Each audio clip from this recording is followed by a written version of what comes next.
The first published story about what ancestral Filipinos ate was written by Antonio Pigafetta in 1521. He was a young man, likely in his 20s, on a Spanish voyage of discovery that made history, much as what astronauts do today.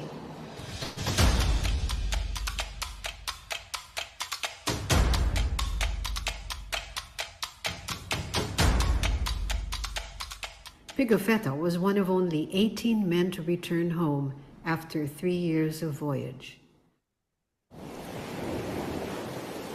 Out of 5 sailing ships, only one made it back to Spain after completing the mission.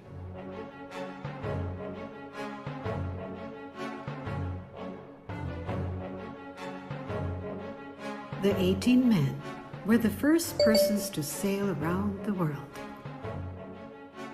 The Philippines is the northernmost archipelago of insular Southeast Asia.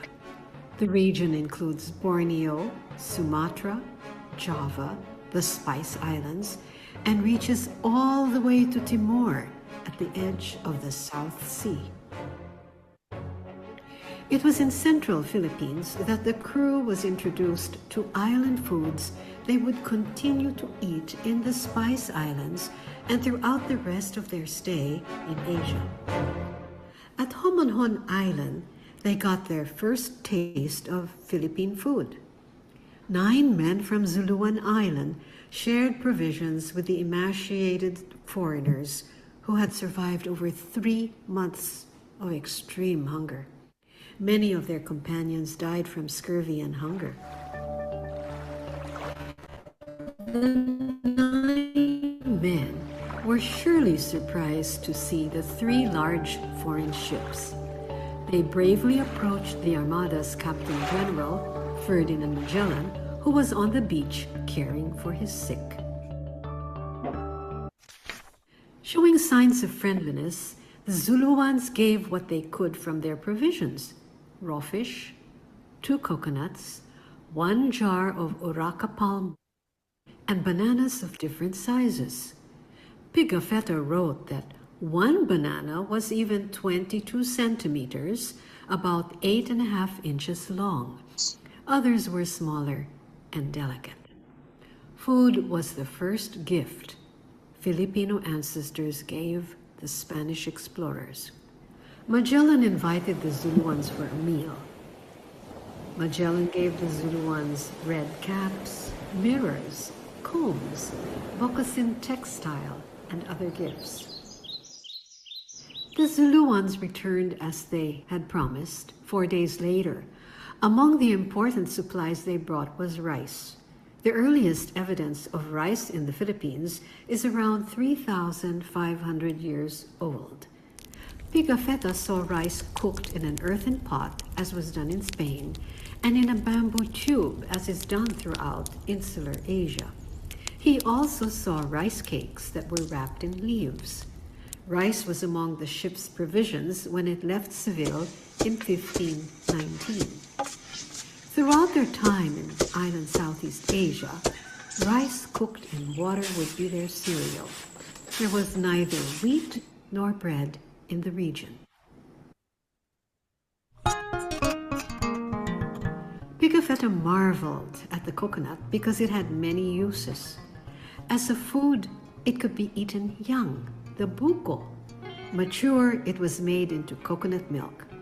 He described its white flesh as tasting like almond and documented that it was an alternative to rice and bread. He realized coconut was a useful provision on long journeys and even recorded it was called nior in Luzon that he never visited. His word is very close to niyog, the real Tagalog term. Throughout much of Malaysia and Indonesia, the coconut is called kelapa. Pigafetta thought it was called kalambil. Pigafetta described Visayan communities that farmed and fished. They had artisanal knowledge to make vinegar 500 years ago. Vinegar was called suka 500 years ago, just as it is today. Pigafetta is the first to document that Filipino ancestors made coconut vinegar, it is important to sustain Philippine vinegar making that can keep nipa and coconut environments ecologically balanced, thriving, and prosperous. Coconut, sugarcane, breadfruit, taro, banana, and plausibly edible roots or yams of the Discorea family like ubi are known to have been distributed throughout insular Asia as well as wherever the ancestors of the Austronesian migration passed. The Austronesian family of languages stretches from Taiwan to Batanes, throughout the Philippines, Malaysia, Indonesia, parts of Polynesia, and all the way to Madagascar near Africa. On Good Friday of 1521, Pigafetta and his crewmates ate dorado fish, also known as mahi-mahi. In addition, goat and chicken were domesticated under houses in Cebu. The all-meat meal was the prestige meal there, in Borneo and in one of the Spice Islands, Tidor, where they gathered highly prized clove that they brought back to Spain. Pigafetta documents that in 1521, Visayans cooked turtle eggs, fish in broth, accompanied by rice. Fish, accompanied by freshly harvested raw ginger and rice. Other meats eaten were goat and chicken. They had tabon eggs and meat of a large bat. In other parts of Southeast Asia, they found deer, buffalo, and duck. Also, wild cucumber, Asian melon, guava, and Javanese almond. The story of Antonio Pigafetta in 1521, during the first sail around the world, begins the history of Philippine food and beverage. He records for posterity not only what was eaten and what could serve as provisions on a long journey, but that food security was important to ancestral Filipinos, that they welcomed guests with food, that they fed the hungry, and that they valued the happiness every meal brings.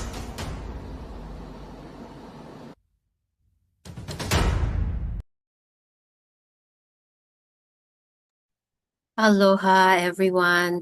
Maalab na pagbati po sa ating lahat. My name is P. Arboleda, Professor of Filipino and Philippine Literature at the University of Hawaii at Mānoa. Welcome to the virtual book launch of Halo Halo Ecologies, brought to you by the Center of Southeast Asian Studies, the Philippine Consulate in Honolulu, and of course, the Mamacita Foundation. It's wonderful to see everyone here today. To get us started, may we call on our fearless leader, Dr. Miriam Stark, Director of the Center for Southeast Asian Studies, for her welcome remarks. Thank you, Pia. On behalf of our center and our university, it's a genuine pleasure to welcome you all to today's event. We are honored to host such dynamic colleagues in this virtual book launch. I understand there have been two face-to-face launches, one in Michigan in March and one in Singapore in April. But now we rule the world. Big thanks also to the Mamacita Foundation, the Philippine Consulate of Honolulu, and to everyone else who has made this book possible. As most members of the audience already know, Halo Halo Ecologies, the emergent environments behind Filipino food, is a recipe for a new storytelling tradition that brings together critical studies of Filipino food and the environment. The first of its kind, the volume gathers a transnational community of food enthusiasts, engaged scholars, and social and environmental activists to reimagine what, how, and why we eat, setting the table for a new canon in Philippine and Food Studies. I have to conclude this introduction by saying that my doctoral work was in the Philippine Highlands in Kalinga Province. And for that reason, I'm going to close by saying, Mangan tako! Thank you so very much, Dr. Stark. Now let us listen to a message from Consul General Arman Talbo from the Philippine Consulate in Hawaii. Aloha and mabuhay. I am pleased to join the virtual book launch of Halo Halo Ecologies, the emergent environments behind Filipino food. Nothing exemplifies the variety and influences on Filipino cuisine more than the extremely popular and delicious Halo Halo. Utilizing local ingredients such as saba, nata de coco, kaong, pinipig, langka, and ube, while incorporating foreign influences such as ice cream, milk, and flan, this dessert is an ode to the various stories of the Filipino people. I congratulate the editors of this publication, Alyssa Paredes and Marvin Joseph Montefrio, and acknowledge today's special guests and contributors, Felice Prudente Santa Maria, Paolo Van Paculan, and Chef Giney Villar. Your work on food and on the environment brings to fore a new storytelling tradition. Lastly, my utmost appreciation to our partners, Dr. Miriam Stark of the University of Hawaii at Mānoa, Center for Southeast Asian Studies, and of course, Dr. Pia Arboleda of the UH Department of Indo-Pacific Languages and Literatures, and Mamacitas. The Philippine Consulate General in Honolulu has closely worked with the University of Hawaii, private sector stakeholders, and the community in bringing Filipino food closer to the diaspora and inviting people from different cultures to our own salo-salo. In previous years, we have worked with the Center for Philippine Studies and Mamacitas to run the Filipino Food Stories webinar. In 2024, through the Senator Legarda Fund, CPS invited Mr. Paolo Paculan to discuss Sa Kabilang Dulang, Fringe Narratives of Filipino Foodways. And today is monumental as it marks our culinary partnership with CSEAS. We also hope to sustain the wave of appreciation for Filipino food on these islands, from the vibrant calamansi, the festive ube, and the regional cuisine that has been featured during last year's Filipino Food Week. Dr. Pia Arboleda, thank you so much for your support for last year's Filipino Food Week through a public lecture on Ilonggo cuisine, recollections and recipes, which was our theme. This year, I invite everyone to support the chefs and restaurants who will be joining the Filipino Food Week. From October 18 to 25, you will be able to taste the gastronomic delights of Pampanga on the islands of Hawaii and American Samoa. Let me end by sharing that here at the Consulate, and similar to many Filipinos across the globe, we believe that food is a love language. Thus, we are pleased to organize and support activities that nourish the body and soul, while sharing the tastes and distinctive flavors of our culture. I hope we continue to share stories, heritage, and especially food. As we say, halina, kain na. Again, congratulations on this book launch of Halo Halo Ecologies. Maraming salamat po, mahalo, and mabuhay. Yay! Maraming salamat po, Consul General Arman Talbo.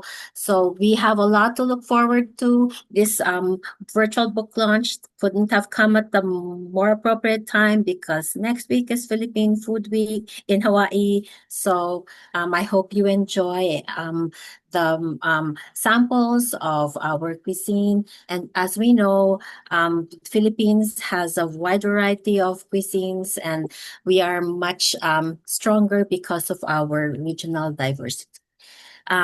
Before we officially get started, here is a quick disclaimer. The views and opinions expressed by the hosts and speakers do not necessarily state or reflect those of the organizers, the University of Hawaii, or the Center for Southeast Asian Studies. And just a little housekeeping reminder, we encourage you to engage with us on the chat and use Zoom's Q&A feature for any questions you may have. We will entertain questions after all the resource speakers have presented. So stay tuned and get ready to join the discussion.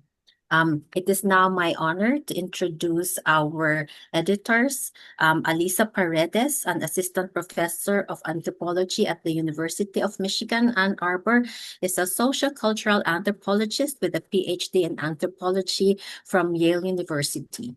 Her research on transnational food chains, plantation agriculture, and environmental activism in the Philippines and Japan is both insightful and engaging. Her book, Banana Apocalypse, Plantation Capitalism from the Philippine South, is much awaited, and she has been giving lectures on this topic, and we are excited to have her here with us today. Her partner in crime is Marvin Joseph F. Montefrio, an associate professor in the Department of Sociology and Anthropology at the National University of Singapore. He holds a PhD in Environmental and Natural Resources Policy from the State University of New York College of Environmental Science and Forestry, with a concurrent master's in public administration degree from the Maxwell School of Syracuse University. Raised in Antipolo, he conducts research and teaches on the cultural politics and political economy of food sustainability and agrarian development in the Philippines and the broader Southeast Asian region. Isang masigabong palakpakan para kina Dr. Alyssa Paredes at Dr. Marvin Joseph Montefrio.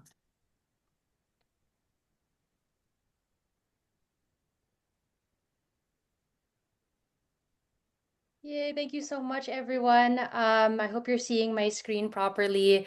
Magandang umaga, magandang hapon, at magandang gabi sa ating lahat. Good day to everybody.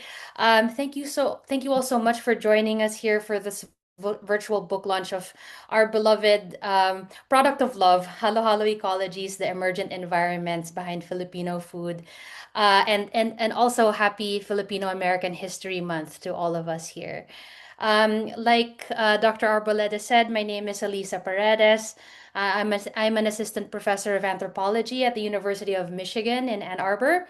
And it's been my immense honor and total absolute pleasure to serve as the co-editor of Halo Halo Ecologies, alongside, of course, my academic kapatid and indeed partner in crime, Dr. Marvin Montefrio, who is associate professor in sociology and anthropology at the National University of Singapore. We're so very grateful to the Center for Philippine Studies at the University of Hawaii at Manoa for hosting us, and especially to Dr. Pierre Arboleda and Dr. Miriam Stark for making everything possible. Thank you as well to our generous sponsors and special guests. My goodness, what an illustrious list. The Philippine Consulate General of Honolulu, Mamacita Foundation, as well as our very illustrious respondents, Ma'am Felice Prudente Santa Maria, who's a legend, Chef Giney, Villar, and Sir Paolo Paculan, who were both so excited to be connecting with. Thank you all, everyone, for being here. It's a real testament, we think, to food's ability to bring people together in this way. And I've been so delighted. I'm just seeing the list of participants tick up and up. There's so many people who are here from all corners of the globe, even. So thank you so much. We're so honored. Let me just begin by saying that Halo Halo Ecologies, which is pictured here on the slide, is the freshly published edited volume that's now out with none other than the University of Hawaii Press. And this is in a volume that we think and we hope will be the first of its kind. The first of its kind in Philippine and Filipino studies. This is a book that explores the intersection of food and environment by bringing together a transnational community of scholars, of writers, of activists, of food enthusiasts of all stripes from the Philippines and its vast diaspora. We represent a whole gamut of folks.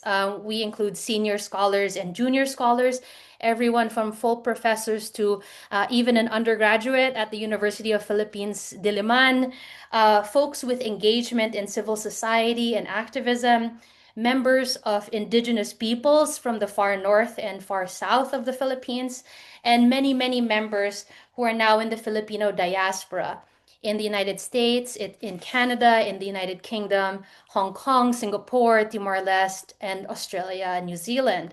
Our goal in coming together to produce this book has been to complicate what can sometimes be the selective and indeed at times romantic and nationalistic fetishization that often accompanies discourse on Filipino food. What we ended up articulating together is a recipe for a new storytelling tradition that combines critical studies of Filipino food and of the environment. So you might be curious, why um, we decided to take halo halo as the metaphorical starting point for this project. And for those of you who have not already had the chance to enjoy halo halo, I'm sure that in a crowd like this, there's probably very few of them. But for those of you who aren't already familiar, right, this is the iconic Filipino dessert of crushed ice, jellies, fruit slices, and ube jam, among many other toppings. And as many Filipinos, in this room will likely already know, food writers and social historians alike often describe this summertime treat as a kind of symbol of our cultural identity for the ways that it mixes local and foreign ingredients into a concoction that's now readily recognized as typically Pinoy, as our Philippine Consul General has already mentioned. But, and this is important to us, halo halo is also, in addition to being a symbol of our cultural identity, it's also a product of Philippine ecosystems. That is to say, it represents an eclectic blend of environmental tales that are in an ever-evolving and highly politicized landscape.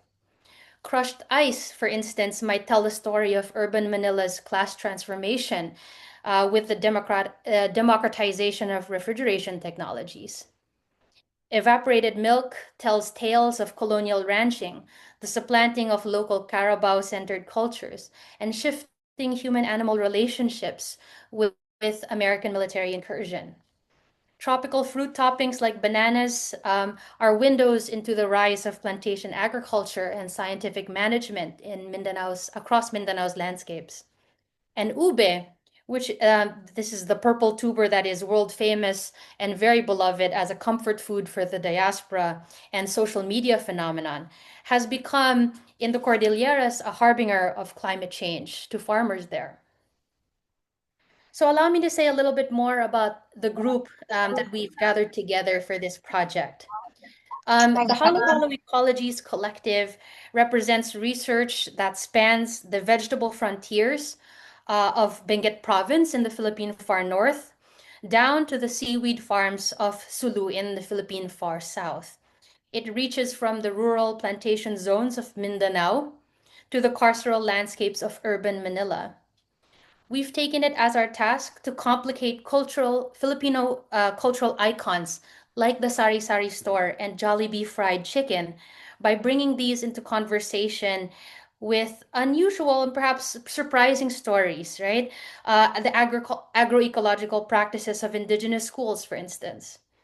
We've sought to maintain an archipelagic vision that's unbound to land formations alone, and that's inspired us to link our work with scholarship on waterworks bureaucrats in the metropolitan center, marine scientists in the broader Southeast Asian region. Our I'm sorry, project has Alyssa. also reached back in time to the colonial period of the American occupation. It's extended outward in space as well to the Filipino diasporic networks in the United States to interrogate how concepts like indigeneity, like nativeness, like sovereignty, how these ideas shift with context. These, to us, are the emergent environments behind Filipino food, and they compel us really to ask ourselves to reimagine what we eat, how we eat, and why we eat. So I'm I'll sorry pass for the mic disturbing on you, but over to we are Marvin. seeing icon on your screen, Oh, okay, Alyssa. sure. Thank you so much. Oh, I'm sorry. I didn't realize that was flashing. Thank Thank you you so so much. much. Yeah. So I'm gonna go ahead and pass the mic over to Marvin now to say a little bit more about the conceptual background of this volume. Right. Thank you so much, Alyssa. This is really such an honor and privilege to be here with all of you. I'm looking at the number of participants now. We have close to about 130 folks in the room, and this is probably the biggest that we've ever had since we've started doing these book talks. So thank you so much to University of Hawaii Center for Southeast Asian Studies, Mamacita's Foundation, and the Philippine Consulate in Honolulu for hosting us. So I'm here to talk a bit to extend Alyssa's story and to talk a bit about the intellectual conversation and background behind this volume.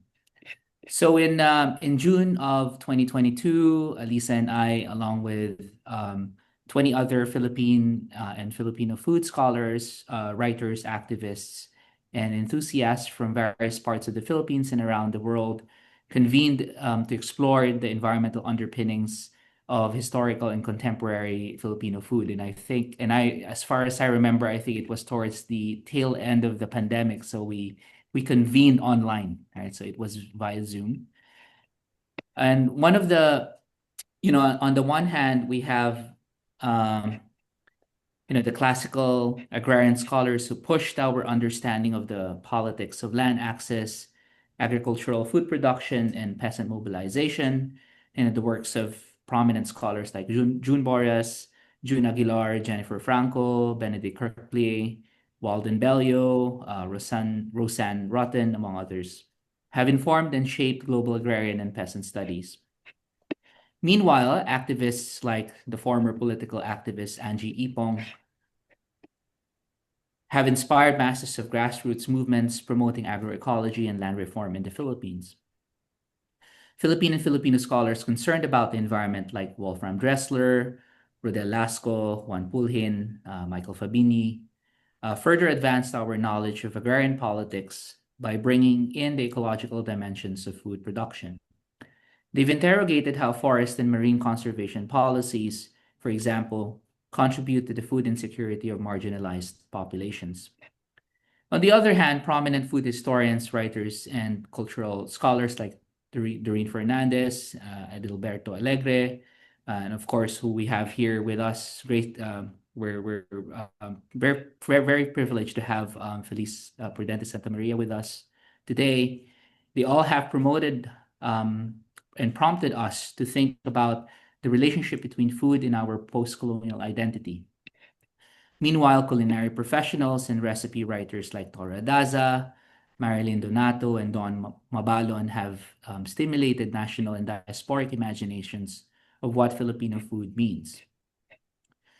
The pursuit of the Halo Halo Ecologies Collective is to put these various bodies of scholarship, ingredients, if you will, in conversation with each other, together in a tall glass of delectable and gratifying conceptual and narrative mix. Standing on the shoulders of giants in each of these fields, we collectively imagined a new approach to thinking and talking about Filipino food that brings together these various ingredients, a new tradition of gastroecological storytelling, as we say. Many of us started from the concerns of classical agrarian and environmental scholars about the enduring legacies of colonialism, the destructive forces of statecrafts and markets, and the plight of those struggling to grow food for themselves while producing food for the global economy. Employing a novel Filipino food storytelling, however, compelled us to start with the fundamental question: what is Filipino food in the first place?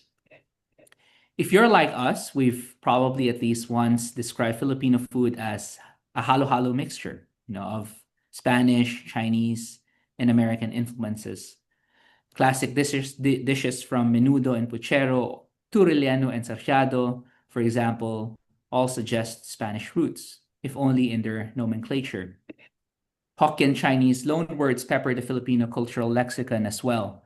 Pancit from the Hokkien word piancit, which means something conveniently cooked. Ukoy, or from ukwe, yam, which is essentially yam and taro cake, and even taho, our morning favorite, quick breakfast taho, which is originated from the word taho. And let's not forget about our embrace of canned and fast foods, which many Filipinos take to be a result of their vexed American colonial heritage. The classic Filipino spaghetti cannot be made without canned tomato sauce, bottled banana ketchup, industrial meat like hot dogs or Hormel Spam, and processed cheese. all of which were products introduced during the American occupation. In this way, cultural borrowing has become the narrative we inherit about our foodways, just as it is the narrative that we inherit about ourselves. But when borrowing becomes the central analytic for understanding who we are, it also raises a conundrum. It makes it difficult, even impossible, to describe what it means to be authentically Filipino without the idioms of the foreign. In the face of dominant narratives of the Filipino as the borrower, questions around culinary authenticity become more pronounced, especially the farther you are from the archipelago. You yourself have probably been confronted with the question not only of what is authentic Filipino food, but also what food makes an authentic Filipino. Filipino culinary professionals in the Philippine archipelago and the diaspora confront forms of cultural gatekeeping that emerge as a result of ideas and authenticity. Some resort to protecting what in their minds constitutes a true Filipino cuisine, while others continually experiment with culinary boundaries. Those who create and consume Filipino food navigate such tensions all the time. Bon Appetit's magazines, Ode to Halo Halo recipe is a case in point, which I'm sure many of you here remember. When the magazine published its recipe incorporating ingredients such as blueberries, blackberries, gummy bears, and popcorn, it caused so much outrage on the internet, the magazine had to offer a formal apology. They said, and I quote, "This recipe misrepresents halo halo. We apologize for publishing a recipe that decontextualizes an important dish." Virtually all of the outrage was around the same point. This is inauthentic. One of our chapter authors, Dana Collins, who is actually with us today, she's a sociologist, takes an interest in how a new generation of Filipino identifying cooks, chefs, and restaurant owners conceive of authentic Filipino food against the backdrop of street food, food trucks, and pop-ups of Los Angeles. What are chefs struggling against and for as they imagine Filipino food in the form of fusion food like adobo pork bowl, sisig street tacos, cornbread bibingka, giniling fries, tocino bacon jam empanadas, and Filipino Cobb salad. And importantly, what does a Filipino environment come to mean in a diasporic setting detached from the homeland and its ingredients? For LA chefs, cooking authentic Filipino food within the concrete urban center of LA and making food taste like it does back home is a challenge for Filipino cooks, particularly when environments are distinct from those of the Philippine archipelago. You might have to replace calamansi with lime. You just can't find young fresh buko or coconuts, and substituting it with canned jackfruit simply doesn't work. This reveals a deep-seated belief that many in the diaspora hold. Authenticity is attached to the environments of the homeland, the backyard roast, the home garden, the dirty kitchen, or the wet market, which raises questions over whether one can capture Filipino authenticity in LA. Scholars might call this a manifestation of gastronationalism, referring to the ways nation-states establish ownership over foods produced within the boundaries of a geographic environment.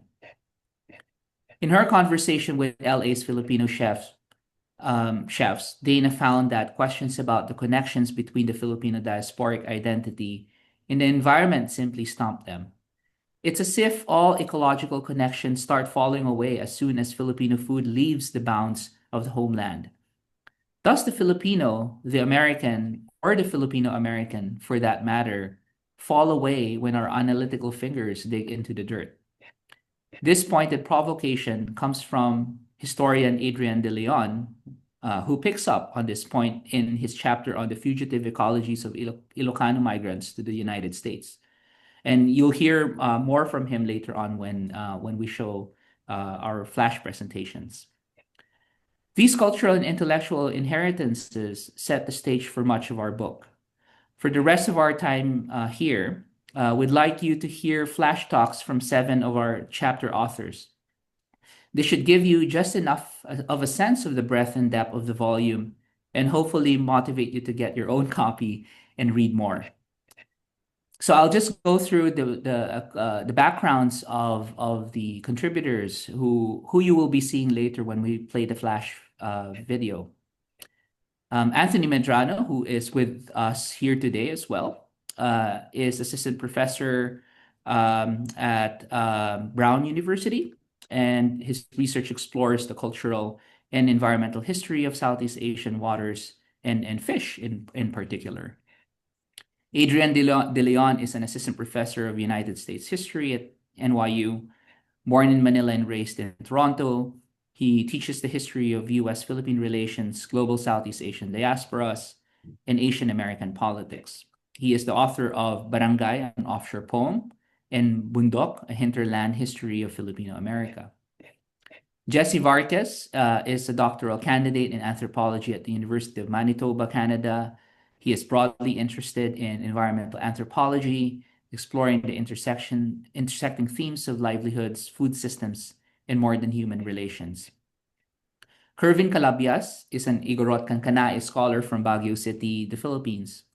He is an assistant professor, professorial lecturer teaching with the Department of Literature at De La Salle University in Manila. Karine Alejandria, who is also with us today, is assistant professor of anthropology at the University of Brunei Darussalam and a global fellow at the Brown University Center for Human Rights and Humanitarian Studies. Her current works explore issues relating to disaster governance and health inequalities in the ASEAN sub-region of Brunei, Indonesia, Malaysia, and the Philippines. Ana Abasolo, who is with us today as well, is a doctoral candidate in environmental science at the University of the Philippines, Los Baños, and an editor of the Philippine Agricultural Scientist. Her research is on climate change, food security, and disaster resilience in the Philippines.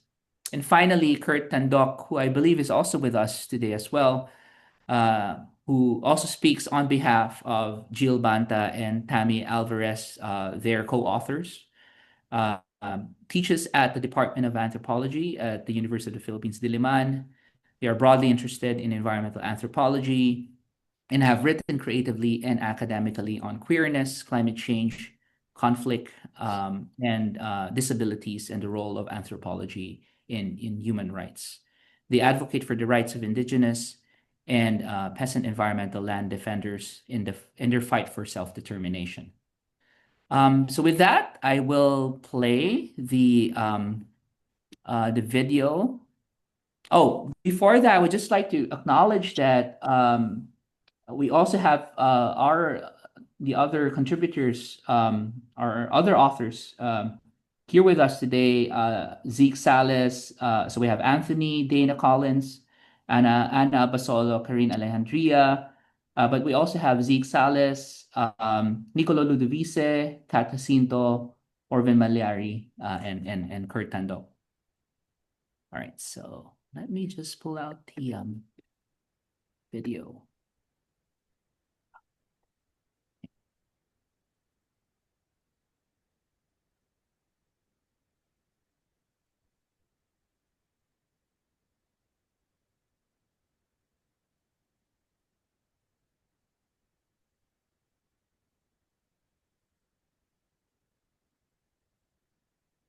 So fish have long shaped the cultural and economic life of the Philippines, giving rise to what we might call fishways.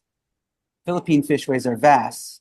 They differ from island to island and from coast to interior. In this chapter, I think with the history of fishways to explain why fish matter materially, as well as methodologically. I do so experimentally and in the spirit of surfacing a new direction for Philippine environmental humanities and Philippine environmental history more broadly.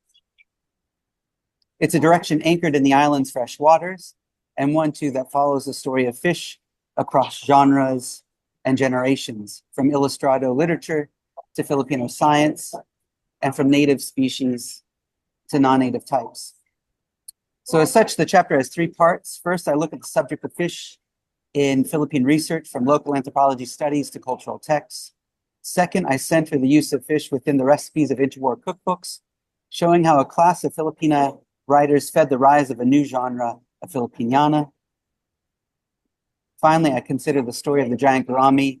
Seen here, this is the fish, the giant gourami, in Philippine freshwaters, explaining why this Javanese fish was introduced to the archipelago in 1927 and how it has spread across the islands in the decades since. By following the giant gourami across cultures and ecologies in the 20th century, I show how fish can help us rethink not only the nature of belonging in Philippine fresh waters, but also the place of food in Philippine studies.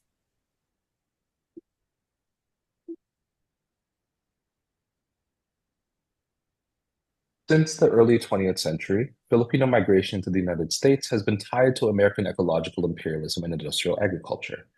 But in Filipino-American historiography, migrant workers in the United States are often seen as unecological or at best in service to the ecologies of settler capitalism, such as plantations, canneries, fisheries, and so on. On account of migrant workers' role in the shaping of agriculture and capitalism in the US, Filipino diaspora is always, of course, ecological, but the legacy of demographic immigration studies and labor history frames these communities as either merely labor power on the move or beholden to the legal infrastructures of state exclusion. A fundamental reorientation in these analyses might take seriously, for example, the interface between migrant labor and the crops they work by hand, and the relationships between landscapes, including the irrigation foundational to California's agricultural boom, for example, and the mass recruitment of workers in newly arable land. Even studies of non-productive forms of migrant life, like recreation and sport, seem to reify this Cartesian duality between nature and subject. In Filipino-American history, these spaces include taxi dance halls, pool halls, and gambling houses, and restaurants, and more. These sites of restoration and pleasure were also the places that marked the criminality of Filipino men, drawing the ire of local authorities, white nativists, and the rising Filipino bourgeoisie alike. Put differently, they marked an unproductive Filipino as out of place, that is not in the plots of proper labor, like farms and canneries, and signaled an imagined risk for the dangerous intercourse between brown men and white women.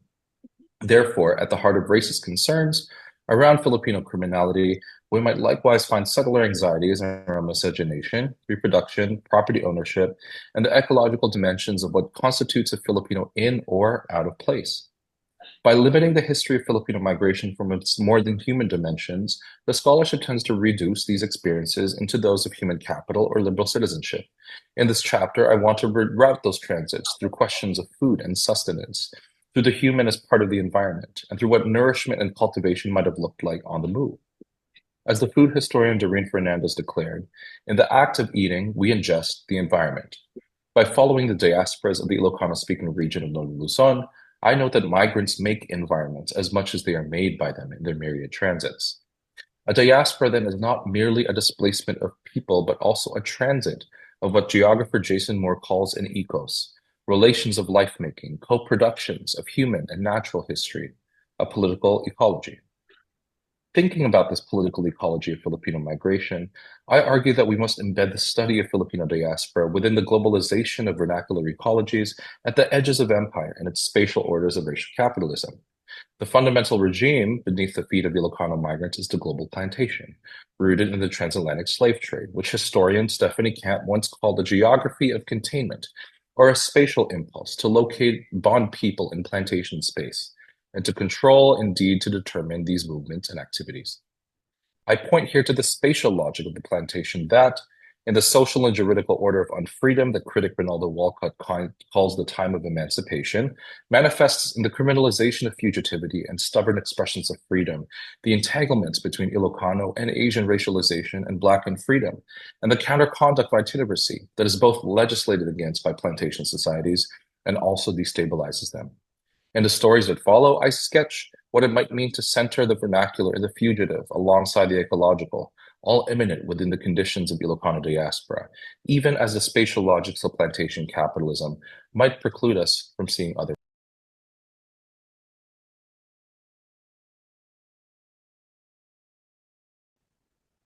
Good day to everyone. I am Dr. Kervin Calabias, an assistant professor of cultural studies at the Department of Literature at De La Salle University in Manila, Philippines.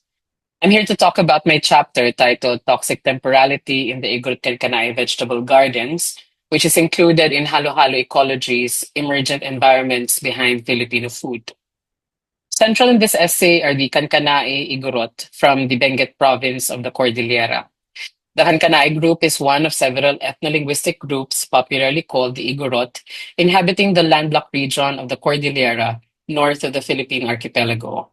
In this chapter, I examine the commercial vegetable gardening industry in the region and speak of my family's experience working as vegetable gardeners and narrate the consequences of an industry that, for more than a century, shaped the land, lives, and livelihood of indigenous peoples. I describe here how indigenous gardeners endure the dangers of this industry by chasing windfall profits, illustrating the risks of delivering their goods, especially during typhoons, flying one of the most dangerous highways in the country where accidents are recorded daily from landslides and other forms of soil erosion.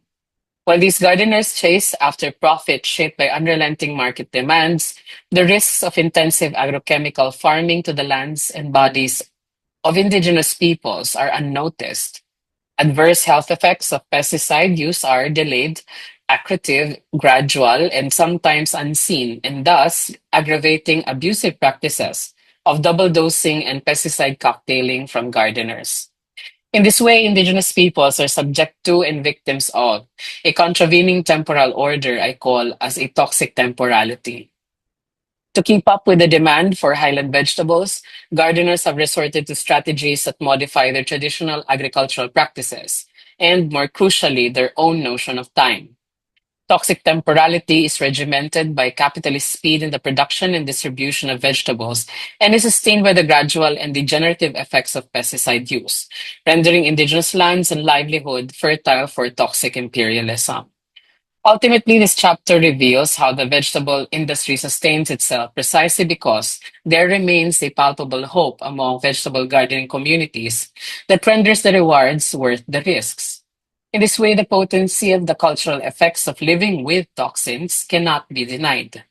Thus, solutions must also demand a reorientation of our understanding of the effective materiality of agrochemicals.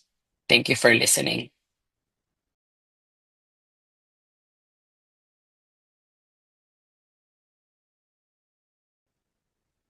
I begin in this chapter with a vignette of a seaweed farmer from Sibutu Island in Tawi-Tawi who quipped, "Our seaweeds are now addicts." After returning to seaweed farming and finding out that almost all seaweed farmers in Sibutu are now charging their crops. Charging is what the seaweed farmers call their practice of drenching their marine crops in diluted inorganic fertilizers. They do it for the primary purpose of hastening seaweed growth, thereby boosting crop yield. Seaweed farming is a common livelihood for many coastal peoples throughout the Philippine archipelago. However, coastal dwellers farm seaweeds not for immediate food consumption. Instead, they dry and sell them to the traders to be exported and processed for karaginan, an essential component for industrially produced food items such as dairy products, beers, sweets, ice cream, and other ultra-processed food. In 2022, seaweed stopped the fisheries production in the Philippines with more than 1.5 million metric tons produced, besting other fishery products. Seaweed farming is also a livelihood of about 200,000 Filipinos. As such, seaweed is arguably the most important fisheries product in the Philippines in terms of commercial value and a source of livelihood. In the context of seaweed farming as a vital livelihood for coastal communities and its commodity as one of the top fishery products in the Philippines, I ask, how did Sibutu farmers end up addicting their crops and exhausting themselves and the seaweeds in the process? What are the ramifications of charging? To answer these questions, I approach charging as peculiar on two grounds. First, seaweed farmers complain that charging demands more capital and extra labor, yet almost all are doing it. Second, charging is peculiar because it is a homegrown strategy that farmers developed and disseminated themselves. In this chapter, I describe the process and extent of present-day seaweed farming in Cebu. My curiosity about charging led me to review the fascinating story of seaweeds in the Philippines and how they were harnessed to continually improved via technoscientific means for their commercial value. In narrating the seaweeds, I look at the historical, ecological, and scientific accounts to understand why Cebu Island is central to its transformation. Thinking about charging as peculiar also attends to the multi-species enrollment that such farming practice engenders.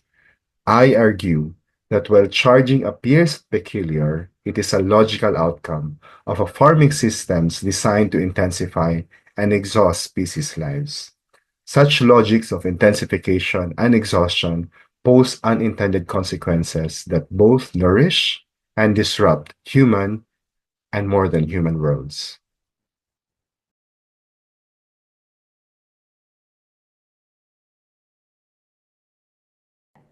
There is something about toasted garlic, soy sauce, vinegar, whole peppercorn, and bay leaf that immediately appeals to a Filipino palate.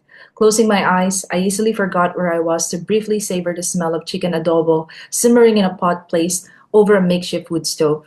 Tatay jolted me back to reality when he informed everyone that lunch was ready. Together with his 3 grandchildren, we huddled together in his 10-square-meter home. Everyone scooped their steaming rice and topped it with a chicken adobo. Tatay paused, stared at my empty plate, and asked, "Are you full, ma'am?" Worried that I may offend him, I immediately filled my plate with food and took my first bite of this adobo.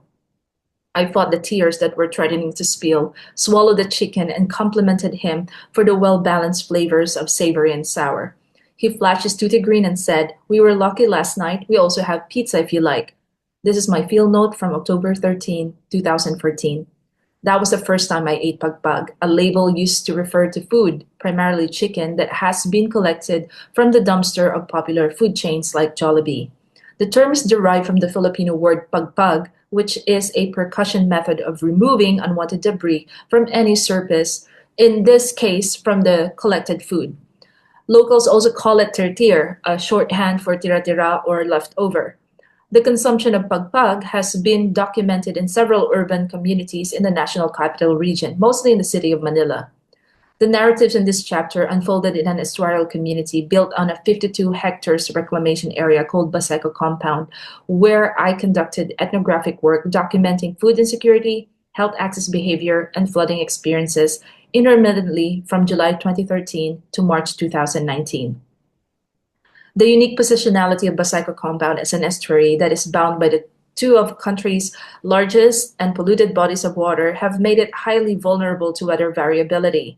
Consequently, this has made it far more vulnerable to food insecurity as residents' attempts to grow crops or even raise animals are often thwarted by constant flooding. When Tatay was still alive, he would often tell me how he had developed good relations with the crew of the fast food chains that he collected pagpag from. He said to gain their good graces, he has taken it upon himself to sweep trash around the area of the food chains. As a favor, some of the crew have reserved for him their day's worth of trash. I remember Tatay saying, "I need to take care of the place." To some extent, caring for the place where he harvests his food appealed to me as an urban substitute for gardening. I told him this once and he laughed, agreeing that in that case, he could be called a pagpag farmer. Beyond pagpag collection, I discussed how food insecure residents resorted to other food-making behaviors in Baseco Compound. It is after this that I close the chapter with my reflection to the question, what makes a food distinctively Filipino?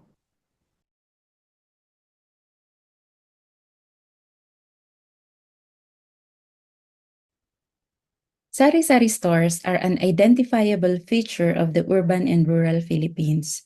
Commonly called tiangge, suking tindahan, or tindahan sa kanto, these sari-sari stores are home-based micro-enterprises that are ubiquitous, situated in housing clusters, and are easily the most omnipresent, accessible, and flexible establishment to purchase food and everyday items, as well as exchange information, stories, and even gossip.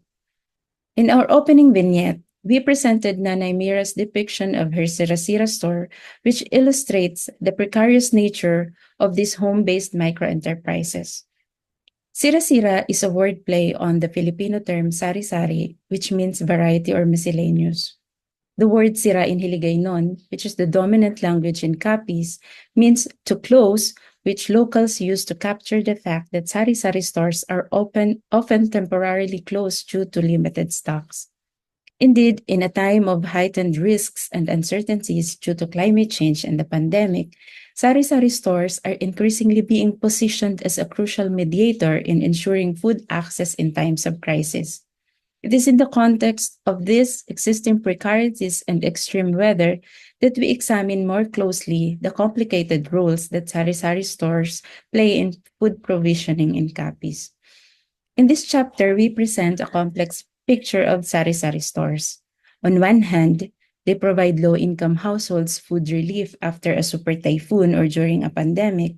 On the other, they are vulnerable to the same shocks and are unable to ensure access to nutritious foods, especially among precarious rural populations. We therefore argue that sari-sari stores can both be a relief to an environmental crisis and a symptom of rural precarity, a condition in which rural populations face insecure livelihoods and restricted agency in shaping their futures amid uneven agrarian political economies. We encourage you to explore our chapter and consume the rich narratives of the sari-sari store owners in Capiz, who are precarious yet persistent, who strived to reopen their stores even with struggles brought about by typhoons, the COVID-19 pandemic, in combination with unstable income flows, credit provisioning practices, rising debts that make these sari-sari stores extra precarious compared with other food retailers.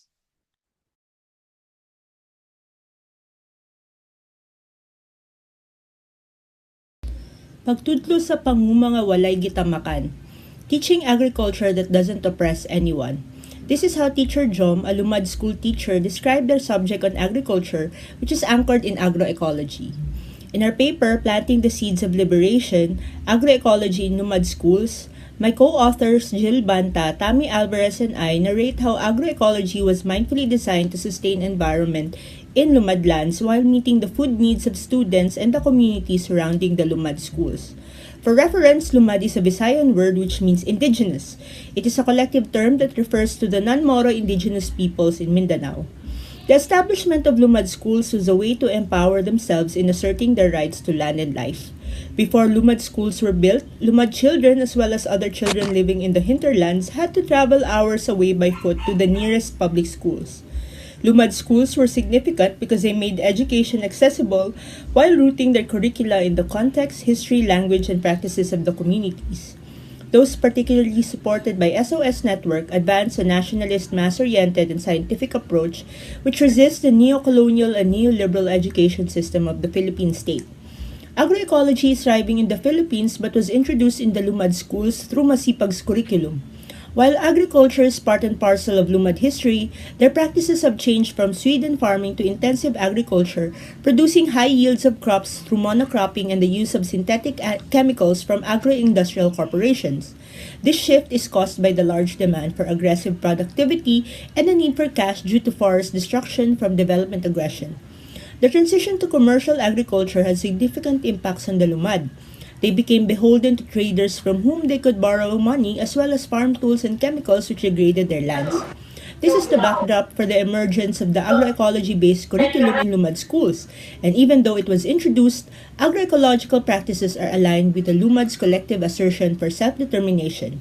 For example, part of the lessons in Salupungan is tracing the changes in the agricultural processes of the Talaingod Manobo and integrating it to the practice of lalapong, or seed and grain preservation, while exploring new sustainable farming practices. Agroecology has woven relationships together through mutual learning, collective life, genuine dialogue, and a sense of belonging. It transcends intensive farming. At the same time, it is not necessarily an uncritical revival of traditional farming. It involves collective learning, decision-making, and action toward mutual development that make it a potential tool for liberation. Currently, the practice of agroecology is hampered by state-sponsored violence with 216 Lumad schools shut down as ordered by the state. Despite this, many of its students still participate in the struggle for liberation, which is an application of the social and environmental justice principles they learned in Lumad schools. As Ismael calls, we must fight amidst adversities, an invitation for us to fight alongside them.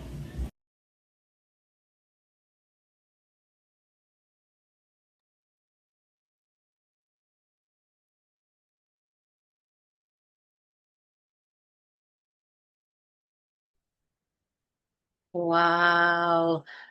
Thank you so very much, Marvin, Alyssa, and thank you so very much for the video. Now for the audiences here, I know you have a lot of questions and reactions, but let's first listen to the responses of our illustrious set of panelists. Our first reactor is an internationally awarded nonfiction author, cultural heritage advocate, and pioneer in Philippine food history. She served as a commissioner on the Philippine National Commission for Culture and the Arts and the UNESCO National Commission of the Philippines. She was the president of the Metropolitan Museum of Manila, where she promoted a bilingual program, Art for All, emphasizing educational activities. She is currently a member of the Board of Advisors at the Ayala Museum and serves as vice president and co-founder of the Food Writers Association of the Philippines. Dear friends, please welcome our beloved Miss Felice Prudente Santa Maria. Thank you so much. It's very sweet of you to invite me. Thank you, Dr. Arboleda, for allowing me to summarize food history findings first, not to credit my work, but to add value to the Halo Halo anthology by putting it into a particular context of gastronomy research. And I will read, which I don't usually do, so forgive me. I'm not going to make a lot of eye contact with you, but I'm going to read to keep within the 10 minutes that Dr. Arboleda gave me. The first attempt at a history of colonial cuisine covering 1565 to July 1946 is being researched to answer popular questions. Note that history is not a collection of trivia. Based on written sources, the majority of them primary, food history situates culinary culture into the narratives of development, of transition, both of which are persistent. Among the many popular questions food history is answering are three. One, did pre-colonial cuisine survive colonialism? The answer is yes. Endemic and indigenous flora and fauna of the pre-colonial period survive. Among them are edibles that include gabi, kamansi, kondol, niyog, pandan, saging, ube. Eaten by natives and colonials alike were fauna of the prehistoric period, such as wild and domesticated pork and chicken, wild deer, and many fishes and seafood. Pre-colonial prepared foods include, among others, kanin, ihaw, lechon, laga, tuba, coconut vinegar, wild honey, sun-dried fish, and most possibly kinilaw, tinola, sinigang, paksiw, and tapa. We still eat them in their evolved heritage.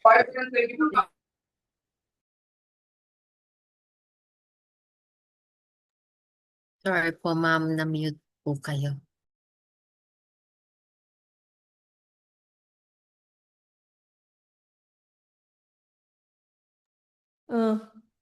Okay, sorry about that. Okay, so pre-colonial prepared foods include, among others, kanin, ihaw, lechon, laga, tuba, coconut vinegar, wild honey, sun-dried fish, suman, and most possibly kinilaw, tinola, sinigang, paksiw, and tapa. We still eat them in their evolved variations. Those last two words are very important. Evolved variations. Question 2. Did foreign influences dominate native cuisine during colonial times? Foreign cuisine was not more widespread than native cuisine during colonial times. Firstly, Not all colonial introduced flora and fauna adopted well in the Philippine terroir. Some did not survive. Some survived but poorly, or they adopted. Secondly, colonial influenced food did not displace the pre-colonial foods that were the general everyday native diet. Colonial influenced foods supplemented the festival menu and the aspirational foods towards social mobility. They also created the capital cuisine of Manila that Filipinized Spanish home cooking. Spaniards, especially the women, ate native foods with affection, such as unseasoned rice, sinigang, and tapa, and they ate with their fingers, just like their native nannies, particularly up to the mid-1800s. Spanish dishes cooked by natives were Filipinized and not identical to the Peninsular and the Hispano-American prototypes. Lastly, in all vocabularies published during colonial times, native culinary words far outnumber the foreign as they still do today. Transitions in culinary culture were neither uniform nor simultaneous all over the archipelago, as is the case today. And question number 3, does food history validate or invalidate Filipino values attributed by anthropologists and sociologists? Food history validates the attributes they promote. Filipinos ate what was still their own choices, as influenced by geography, economics, religion, education, and aspirations for social mobility. Filipinos were not forced to consume any foods or beverages. There were, of course, recommendations. Food studies finds that personalizing food as a meal progresses was typical, and that food boredom was disliked. Perhaps that is why we seem to want to at least try every new food and add assorted flavorings throughout a meal, and why we like the diversity of buffet menus. All of this is recorded in writing. Dictionaries of Philippine languages compiled during the Spanish period, within 75 years after Legazpi's arrival, reveal the social value of meals, the desire to host guests well, and the goals of meals to bring happiness and not only assuage physical hunger. I cite this because the answers feed into if and how the imagined constructs of Filipino identity might be useful to civics. To civics as an underlying attempt to entrench what may be called a public conscience. It is generally accepted that one will care for what one values.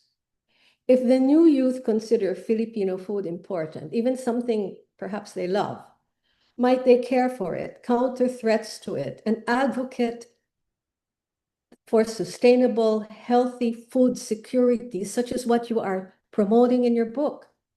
Might food open their minds to systemic national and international concerns requiring intensive review and reform? A reality in cultural development is that every generation must learn its culture anew. What of its inheritance, food and foodways included, will a new generation select to keep, to modify, or to discard? Cuisine can offer cognitive and affective points of departure for preparing one's personal identity and the generation's cultural identity, which brings me to one of the many reasons that Halo-Halo Ecologies, edited by Alyssa, Paredes, and Marvin Montefrio, is significant. While gastronomy as heritage is foundational to basic civics education, the times demand more, the coupling of critical thinking with 21st century culinary activism. And I have brought this up in other talks. The anthology's 18 works are a sampler of commendable research and gastroecological warnings in Philippine context. I will limit my many commendations at this point, however, to only one. The anthology reminds that culinary activism needs a sustained published voice in the Philippine academic realm, as well as an annex to food heritage studies. Many writers are unfamiliar with the language of people's movements. Jose Calabria, for instance, uses the violence of delayed effects as he tackles the subject of toxic fertilizers used in the Ifugao area. Jesse Varquez cites the seaweed growing in the Bangsamoro region, creating another agrochemical crisis. They remind that foundational culinary readings need to benefit by expanding, into titles as simple as Rob Nixon's book, Slow Violence and the Environmentalism of the Poor. That was published way back in 2011. Maria Alejandria emphasizes ingestive inequality. The concept of social inequality primes culinary research to become familiar with strategies for liberation that have been evolving since the time of Jacques Rousseau. He wrote about the origin of inequality and the need for social contract in the 1700s. We have Gustavo Gutierrez, for instance. He wrote about a theology of liberation as far back as 1971. It's foundational work of philosophy and social action. It addresses food insecurity as a symptom of oppressive socioeconomic structures. Variations of liberation theology continue to evolve, such as what Pope Francis used, the Argentinian theology of the people. Now, these are food-related background material that many food writers do not read. There are many ongoing initiatives toward food justice. Halo Halo Ecologies reminds that our culinary education is incomplete without awareness of what Ezequiel Sales calls care work. The anthology is a voice for those who brave political and military counterinsurgency tactics when their mutual aid networks and charities are mistaken as seeking to destabilize governance instead of providing food. The community pantry story during the pandemic is still fresh in many memories like mine. Literary terms and political terms together, along with ecological terms, can add clarity to today's food writers' opinions. Working at the community level toward reformatting sustainable food systems is an active strategy recognized by the United Nations. It has been around since rural reconstruction began before World War II. The anthology draws attention to food production and distribution on the small scale and among the marginalized, such as in the poignant concluding work by Tandog, Abante, and Alvarez. To what end is all this research, all these opinions, whether they be from my work period, which is colonial, or your area, which is generally contemporary? Of what is the value? Conscientization takes many pathways. At this crucial point, our humanity and our humaneness are required to make choices to benefit ourselves individually and our malnourished and hungry society. We likewise need to think globally and act locally. That's already a mantra. After all, sustainable food equity is the challenge. And it is pakikipagkapwa and bayanihan in action.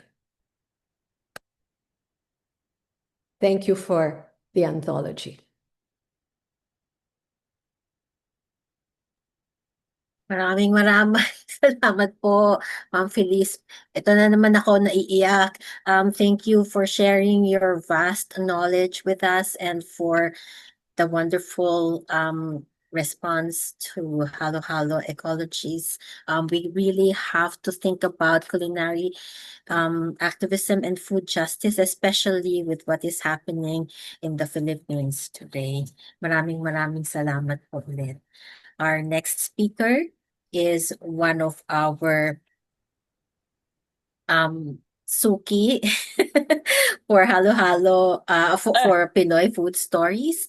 She hosts Narratives the podcast and is an advocate for human rights and social justice. She was executive chef of Adarna Food and Culture, a restaurant that served Filipino historical, regional, and heirloom cuisine. It also showcased memorabilia from different periods in Philippine history, including household implements, movies, pop culture, documents, photographs, and maps. Follow her on Instagram at chef_justice. Mga kaibigan, my friend of 30 plus years, let us give a round of applause for Chef Giney Villar. Thank you very much, Tia. Ano lang kami noon, 10 years old when we met. Yes. Okay. First, I would like to thank you for the invitation to be part of this book launching. And I also extend my congratulations to Dr. Marvin Montefrio, Dr. Alyssa Paredes, all the contributor writers. Of course, Dr. Arboleda, Mamacita, the Honolulu Philippine Consulate, and the University of Hawaii Center for Southeast Asia. Halo Halo Ecologies isn't really about food. It's a call to revisit our values, what we care about, what we ignore, and what we're willing to fight for to sustain life as a people. This book takes something familiar, Filipino food, and reveals the world behind it. Not just the farms, factories, forests, and yes, even the prisons, but the deeper reasons they exist. It asks, when we eat, what are we feeding? Who gets left out? Why do we continue doing things we already know are harmful to us? While statistics give governments numbers to imagine, the authors bring us into kitchens and gardens, sari-sari stores and seaweed farms, lumad schools and community pantries. They make us bite into pagpag, eat pesticide-laced pineapples, drink water from revolutionary area pipes, and sample toxin-enriched fish from the Pasig River. For a taste of the real flavor layers in everything we celebrate as Filipino bounty. One moment that stayed with me was the spark lit by a simple question. Where does ube come from? A curiosity that led to a deep dive into more than just an ingredient. I could relate. I once wrote an essay on bangus for a food writing contest but never submitted it. I had learned so much, written so much in the process that I decided not to submit it rather than cut it down to the required number of words. It became personal, and that's what I think this book does. It animates not just the voices of those it features, but also the author's own personal rage, sadness, and sense of urgency. It's a timely book at this point when Filipinos, long exposed to the slow violence of toxicity, are raging for change. The book's framing of care work was especially striking. As someone who also works in the on gender equality and social inclusion, I was drawn to how women, often marginalized, were shown as innovators, leaders who transformed food system. Like an unending bongkalan, they continue to protest inequality in farms, dumpsters, and urban spaces. Thank you for shining a light on women. The way society instills their social disposability, yes, but also their resistance through prison gardens, community pantries, and kusinang bayans that declare no one is disposable. One of the book's quiet triumphs is its reminder to invite more people into the party when we celebrate halo halo or ube on social media or at food festivals. It urges us to ask, no, demand that government support those who grow, harvest, cook, and serve. After all, we are a country of bayanihan, and we know that one marker of a good party is how many people are welcomed in. Here's something I want to suggest. This book is so rich, so layered, and so important. It deserves to be reimagined in formats, languages that are more accessible. Imagine versions for children, for food producers, for people in the food industry. Imagine it as a comic book, a podcast, even part of a curriculum, and as a resource for the drafting of bills, and hopefully contribute to a movement. The insights here can help shape a new way of thinking about food, one rooted in care, justice, and the belief that everyone deserves to eat food that is affordable, nourishing, safe, and pleasurable, especially the people who make it possible. Whether we are cooking, buying, sharing, or simply craving, we are part of a system.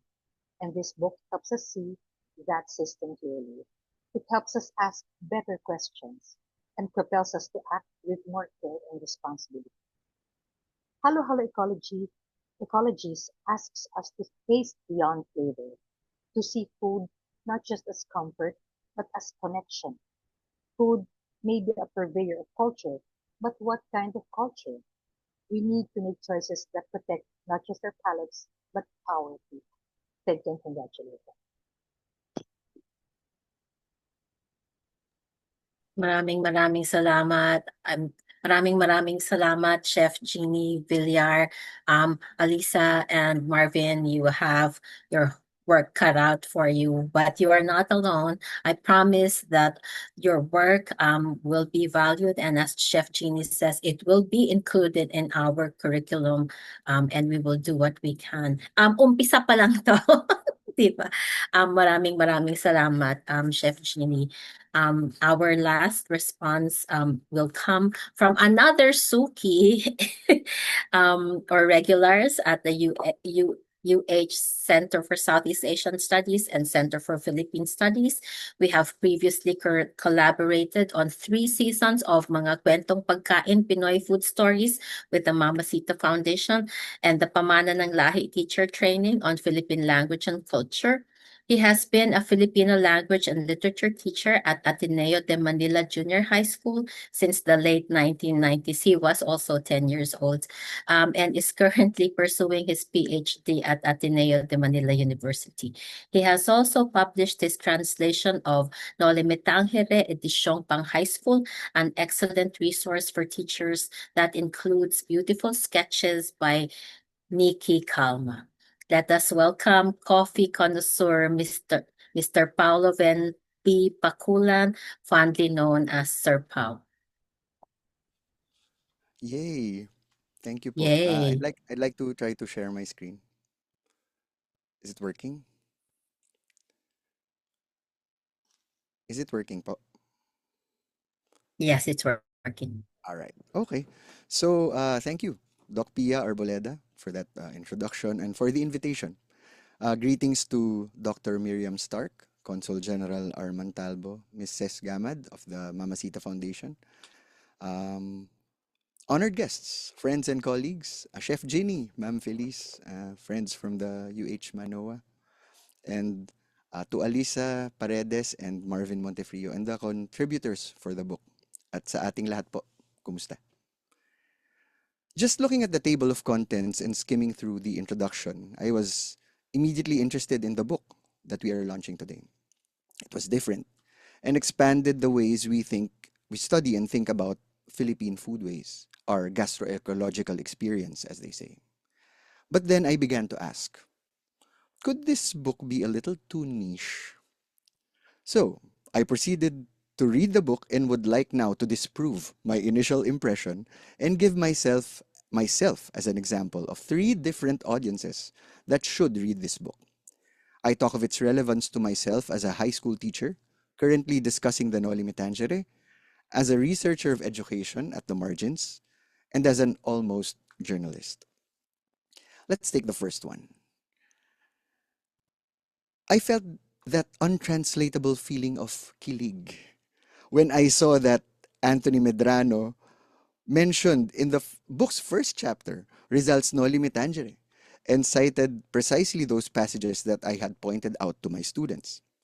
During that fishing soiree in Laguna de Bai, why did Rizal have Tia Isabel list down all those species of fish and how they were cooked?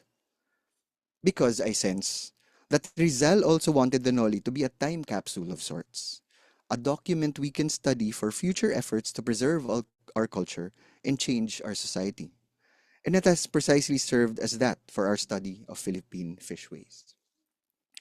I also recall the character Sisa, who is famously depicted as having lost her mind when she lost her two children, the names of which she is still shouting in plazas and school auditoriums until now.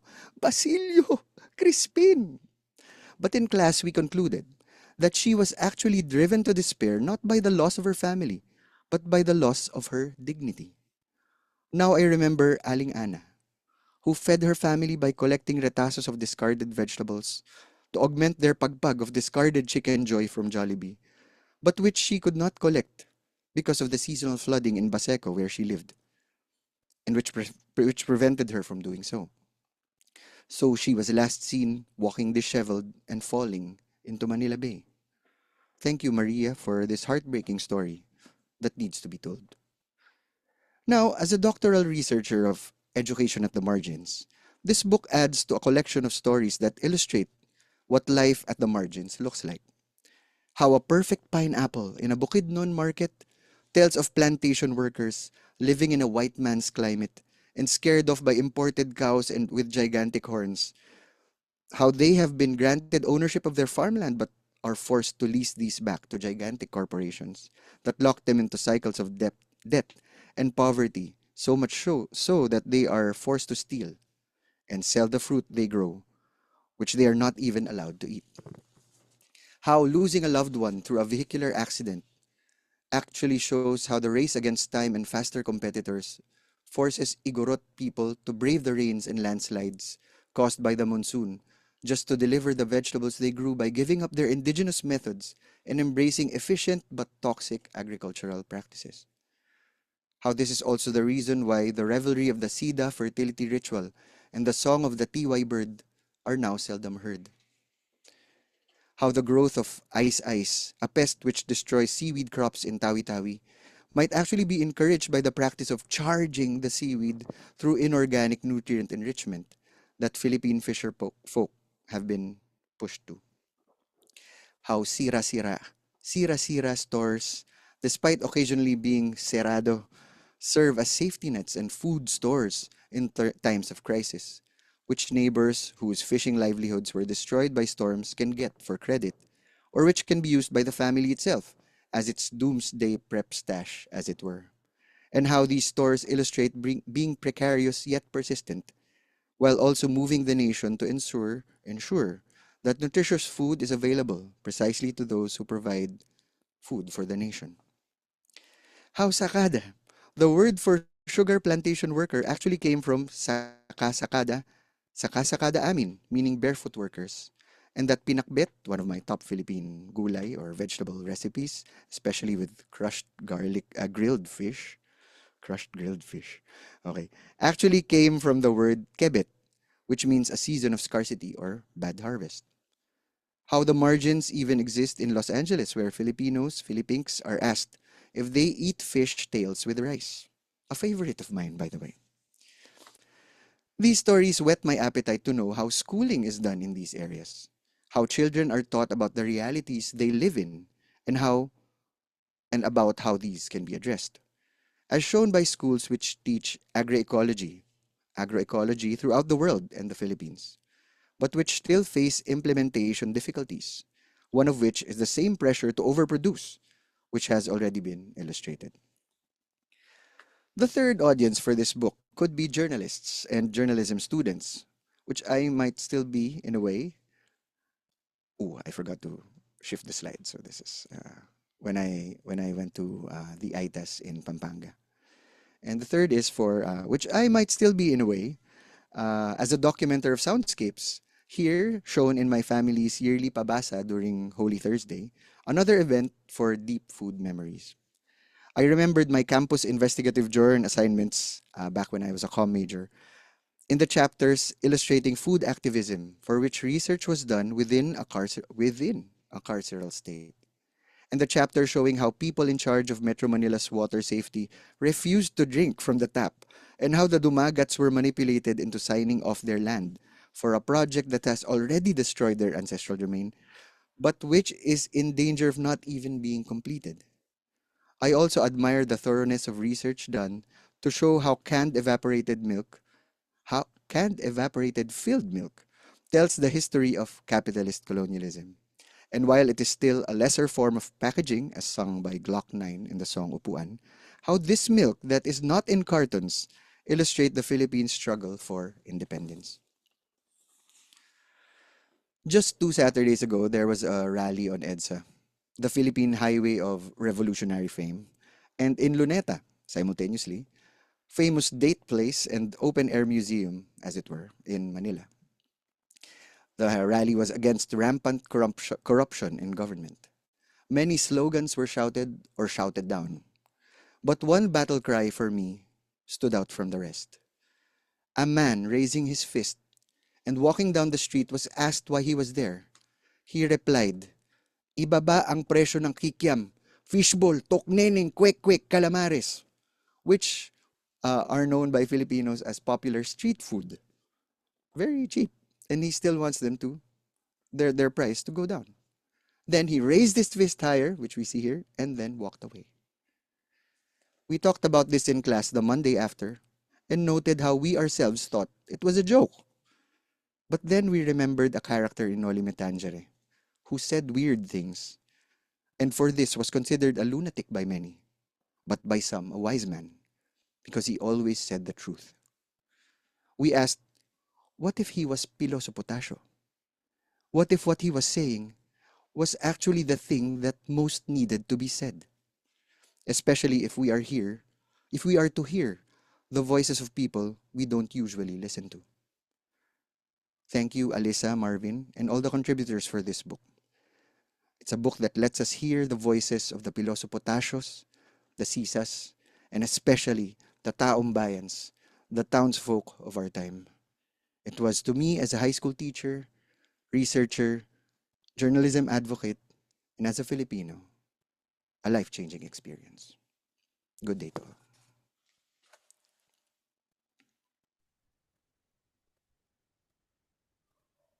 Hindi lang akong naiiyak. Sabihin mo, Alyssa, ikaw din. Maraming salamat, Sir Pao. Oh my God. Thank you so very much for all of the responses from Miss Felice Santa Maria, Chef Giney Villar, and of course, Sir Pao, Mr. Paolo and B. Paculan. I'm sure our audience people in the audience have a lot of questions. The first comment was received very early on. Professor Nonon Ernesto Carandang says, when is Halo-Halo Ecologies Part Second Edition, because he will he will contribute an article. Kaya mo, hindi pa nga tapos, Halo-Halo Ecologies Part 2 na. This is the problem. If you do good work, then it means more work. The reward for good work is more work. All right. Does anyone have any questions for our thank you, Ma'am Felice, Chef Giney, and Sir Paolo for the beautifully insightful comments, says Marvin. Yes, well, before we take questions now, I just really would love to thank out loud our incredible speakers, Ma'am Felice and Chef Ginny and Sir Paolo, for lending us your gravitas in this project.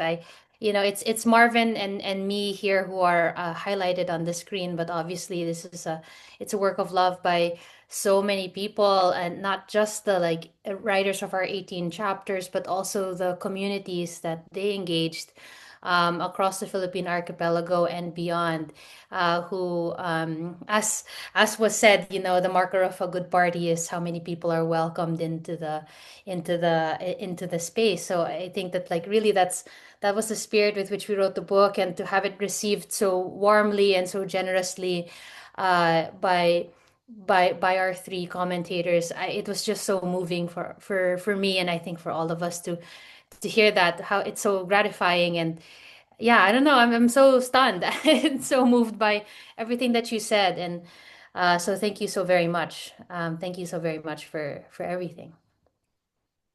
We would also like to acknowledge people who are in the audience who are part of the anthology. And please let me know if I miss anyone. Ana Abasolo, Maria Katrina David, Thea Tandog, Dana Collins, Anthony Medrano, Orvin Malyari, and Maria Karen Alejandria. Is there anyone else that I missed? Okay. Dan Michael Kausing, my student, wants to know, is Halo Halo being used as a way to fight environmental problems and promote Filipino culture? That's a really good question. Not that I know of. I think that, this is a book that was published very early this year, only a couple of months ago. So if it is, the news hasn't been brought back to us. I mean, not yet, at least. We're hoping so. In many ways, the book is a result of that, a result of our chapter authors' engagements with very real issues that are gripping the Philippines and Filipino communities.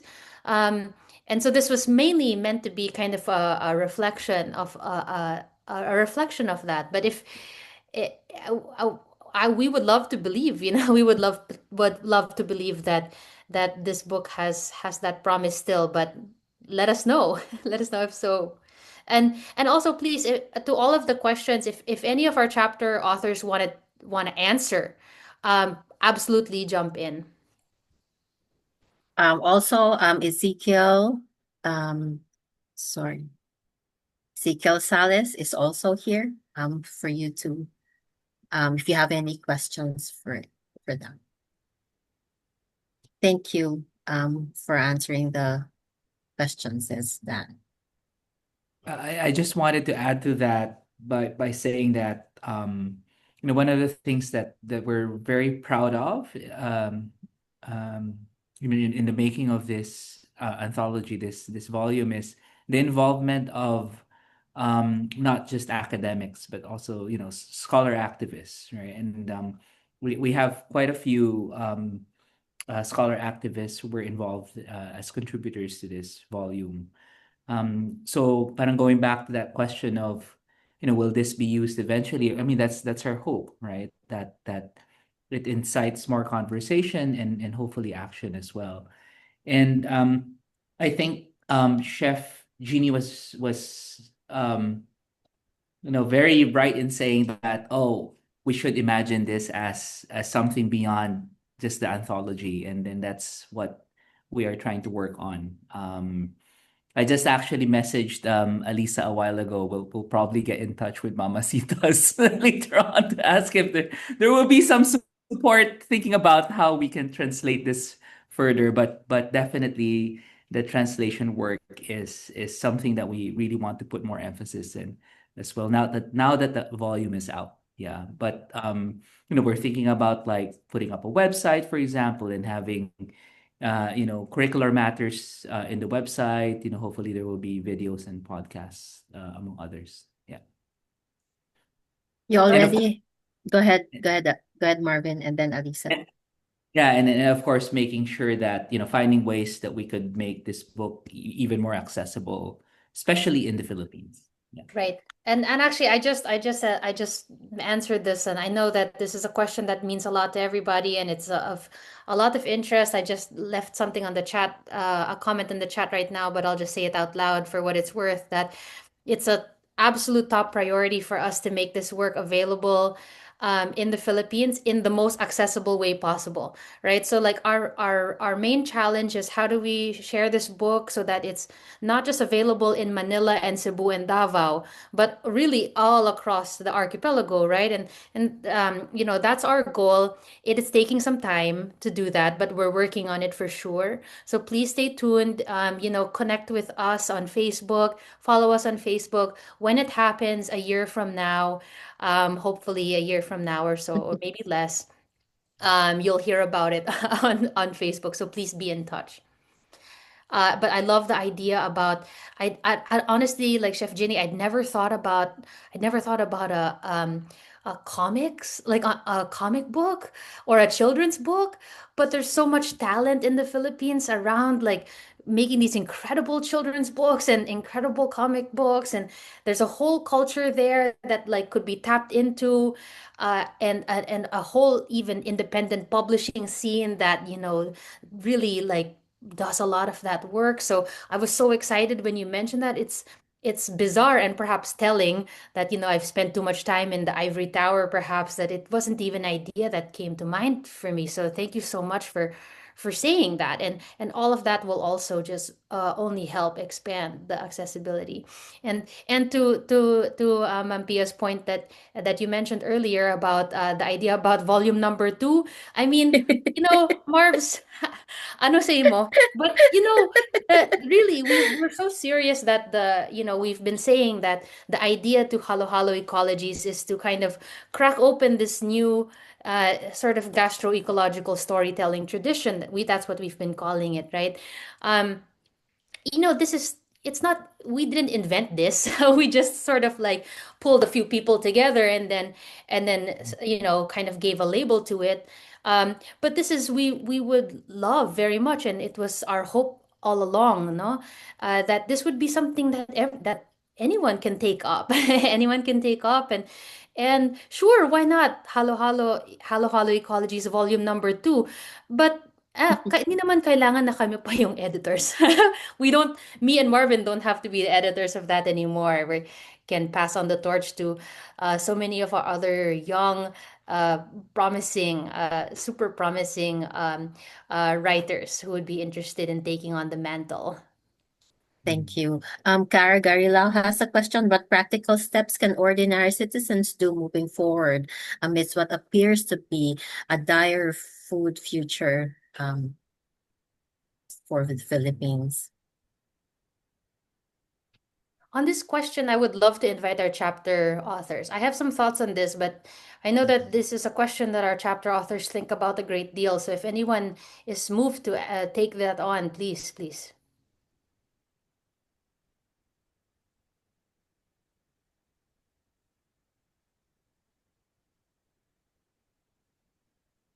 Let me check our. I want to jump in maybe. I'll say one quick thing. Hi, I'm Anthony. Aloha, Anthony. Yeah, so what can somebody do? I would say just from a fish perspective, collecting local names, collecting the local ways in which fish are prepared. Because as time changes and fish change, names get forgotten and that whole tradition gets lost. And Mem Felice has written quite a lot about this, and I think it's really important to essentially document, to archive. Fish carry with them so much history. The names, the ways in which they're prepared, how they're caught, when they're caught, what kind of spirits might be associated with them. There's so much, and as generations become less and less kind of oriented towards fishing, that culture, that history, that heritage, it fades and disappears. And so I would say, for me at least, from speaking on behalf of all fish out there, I think it's important to document them. Thank you, Anthony. Jake Atienza. Hi, everybody. Thank you so much for this opportunity to have an insight in this book. It's very exciting and interesting, and it's also nice to see Dr. Alyssa, Dr. Pia, of course. Nice to see you here on Zoom today. I'm just thinking, I'm following up on, I think, what the previous speaker was just mentioning about the importance of documenting, I guess, what essentially is a environmentally rooted knowledge in many parts of the Philippines, whether it's farmers or fishers. And I'm thinking right now, for example, the earthquake that happened in Cebu a few days ago, where many people are not just displaced or died, but people are also literally asking for food donations. And so it's very not puzzling, but it's unfortunate to see that in places where there's so many fisher folk and farmers, there's a further move towards an economy that relies on the consumption of food, purchasing food instead of being self-reliant and producing food. And I'm trying to link this piece to the piece about using halo-halo ecologies in education. And I wonder how halo-halo ecologies and what it represents epistemologically fits into these circumstances and conditions of the Philippines, where rural youth, farmers, fishers are actually encouraged to move away from knowledge about local means of food production, where youth are encouraged to study business admin so that they can move to Cebu City or overseas or local metropolitan centers so that they can work in offices or in malls. How maybe is there a way that we can think about education and this book and this philosophy in education in this context? Thank you. Thanks, Jake. Maybe So actually, same, thanks. I will call on you. Same question, actually. What is the call for action? George Banyas also wants to know. Go ahead, Ezekiel. And then, I guess I want to talk about something related to what I wrote about the carceral situation, not just during the pandemic and the emergence of a lot of mutual aid systems, a lot of mutual aid initiatives, thinking of our dire food future, with regards to rethinking our imaginations when we talk about the rural and the urban.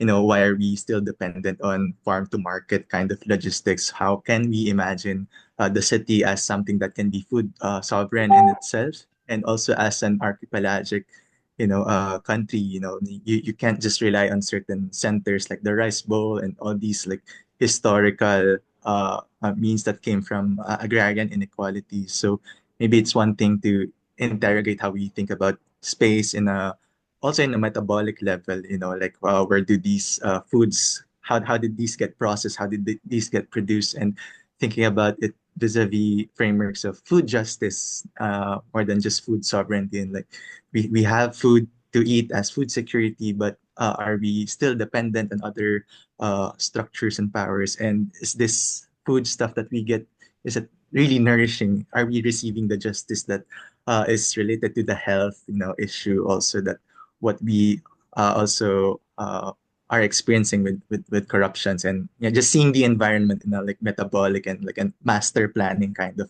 forms of imaginations. Thank you. Orvin, Larry, go ahead. Oh, sorry, I didn't mean to. Sorry.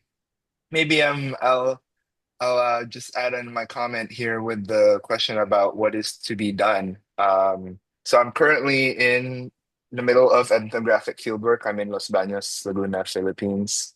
And like Sir Paolo, I was really struck by the kind of wave of kind of popular sentiment against corruption and against the rampant poverty in the Philippines, and the idea that, well, paikot-ikot lang, right? Like there's like a trial, there's a spectacle, and then what?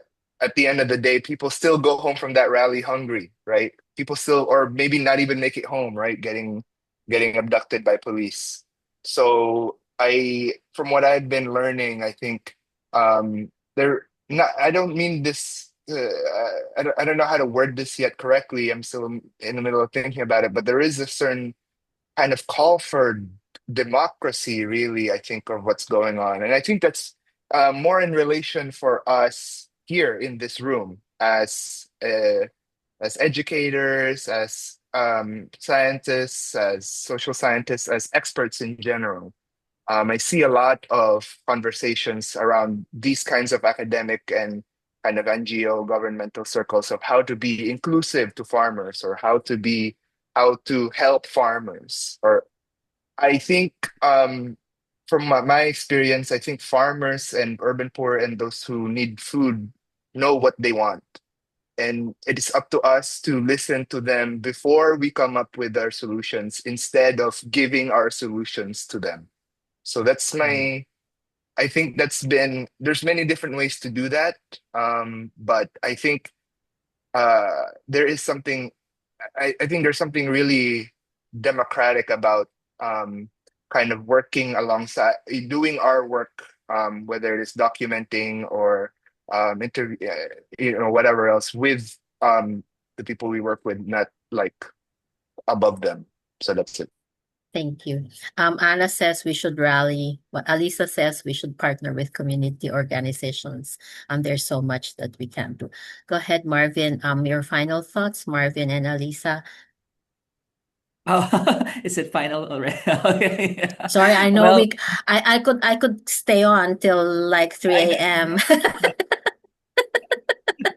but yes, yeah, we have to think about those who are already, yeah, it's close to midnight now for some folks, I imagine. Just to add to what has already been said, and answering Jake's question a while ago about, how do we connect this to education? I really love Ma'am Felice's comment a while ago about, putting together literary, political, and ecological narratives. And I think that's what we try to achieve here. And that's sort of the essence, I guess, of bringing all these bodies of scholarship together. The cultural studies and historical side of food, and then you have, the more kind of political economy, political ecology types of work that are emerging as well.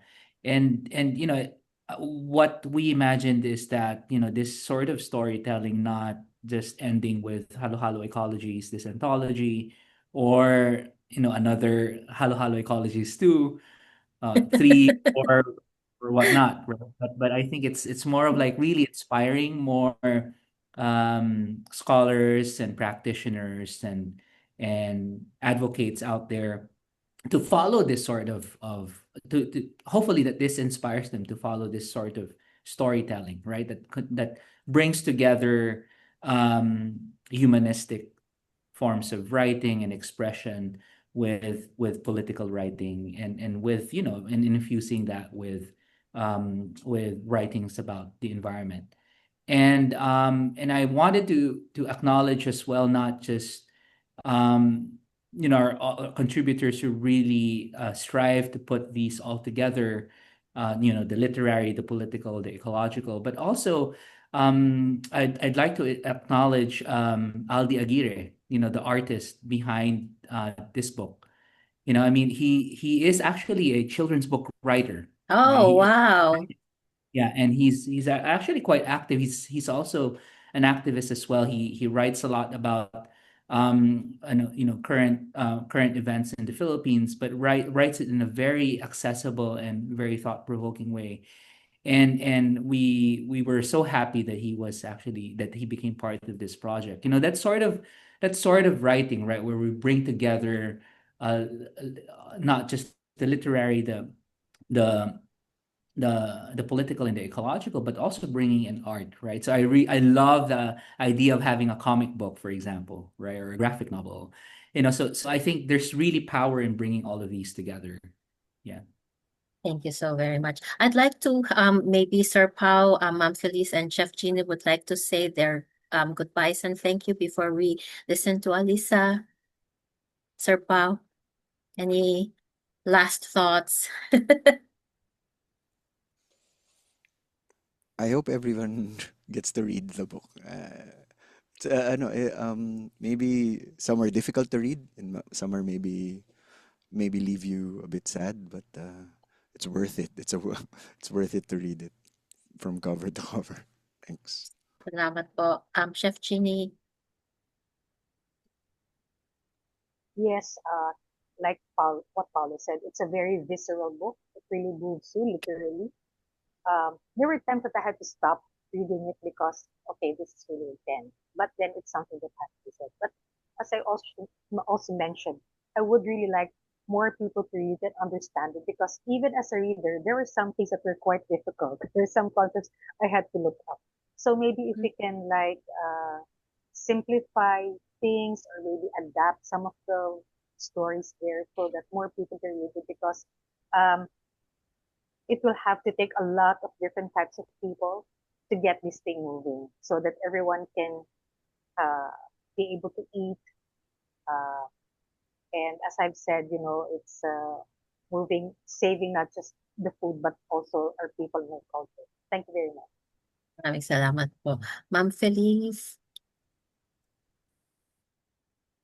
any final message po? Well, as was pointed out earlier, there's this cycle. There's this cycle that doesn't stop, which is that there's never enough food.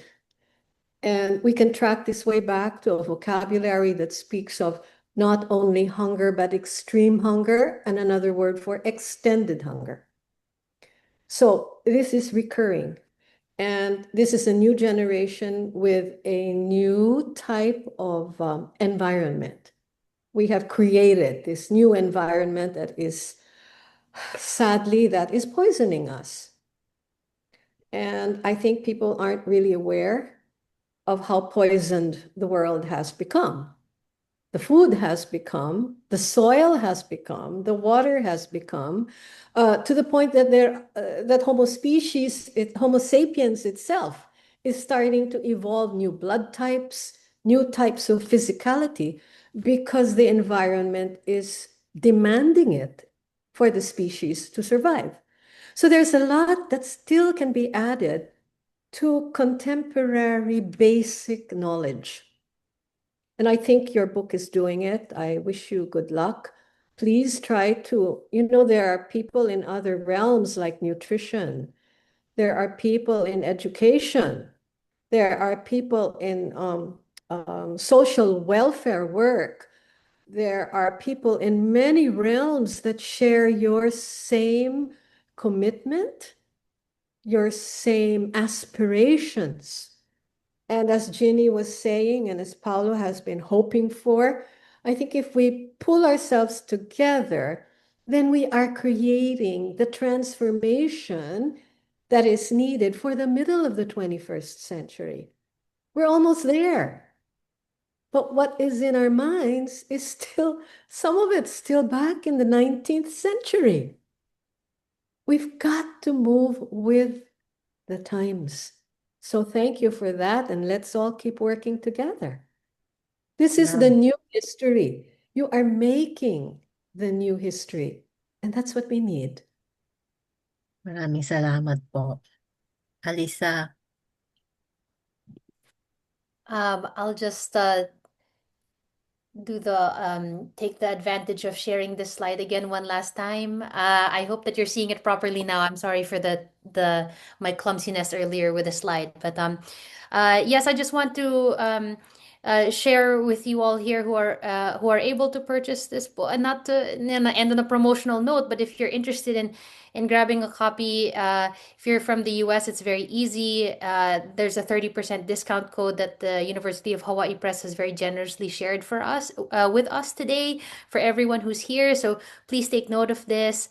The other thing is that we are sponsoring books for public libraries in the Philippines. So I know that there's been lots of questions about how do we access this in the Philippines itself, and I'll say more about that in just a second here. But if you are moved to sign up to purchase a book on behalf of state universities, what we do is we collect these donations from people abroad, and then we take them to the Philippines. Ma'am, can And you they've been please continue to share po? Ay, ano ba yan? Okay. Oh no. Sorry, I keep doing this. It's funny, this is only showing up now. Okay, here we go. Yes. Okay, so if you're moved to donate a book or two, please know that we take them and we bring them to the far reaches of the country. The latest donation was to Mindanao State University in Tawi-Tawi. So that's one way we're doing this. The other thing that I want to just reassure everybody, that I know that there's a demand for this book and a deep interest in this book in the Philippines. We are working on it. It's taking us a little bit longer for various reasons, but that's because our priority in making this book available is that it won't just be, we don't just want it to be available in Manila or in Manila, Cebu, and Davao, right? We want it to be very widely available to anyone who is Filipino. So we're working on that process, and it's just taking us some time. But hopefully, give us a year, and hopefully, we'll be able to share some happy news. But that's all for me from all. That's all from me. Thank you so very much, really, to to I was just so moved by everything that has been said already by Ma'am Felice and Chef Ginny and Sir Pao. We're Yeah, let's all join this table. I think let's all join this table. I think we're all feeling like moved to join this table. So and let's make the table bigger for everybody. That's where I'll end. Marvin? I guess I'm lost for words in many ways. I mean, it's for us, it's quite an emotional journey, and we love that it's we end here, right? And those three comments from our wonderful guests really, struck a chord, and really made us emotional. I think that's one thing that we love about this project. Lisa and I working with our contributors and our authors is that this is a community that we form, right? And one thing that we love about this community is that we haven't seen each other yet, actually, Yeah. in person. We're hoping to do that next year, where we get have everybody fly It in. should happen in Hawaii then. So we're hoping that that would happen, but whenever we travel around and there's a chance for us to have mini reunions, we do that. And certainly what we hope to do is that we'll have a big launch happen next year in the Philippines. So we're thinking of maybe doing several launches in the Philippines, say, for example, one in Manila or in Los Baños and another one in Mindanao. And then again, we promise that that we will work towards getting this book more accessible. That has always been the plan. But for sure, we will make it happen. Yeah. So thank you so Maraming salamat. much, Ma'am Pia, your team, everybody who was involved in this launch, our guests, Chef Giney, Sir Paolo, Ma'am Felice. Thank you for making this such a successful launch, right? I mean, so far we've had two successful launches before, but I must say that this was really very memorable in many ways. Maraming salamat. For some of you who are wanting to join our network, let's call on Miss Ces Gamat from the Mamacita Foundation. She can tell us how you can get involved.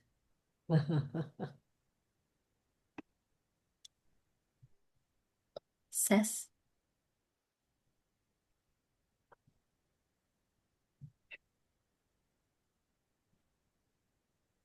Ces? Oh, are you here?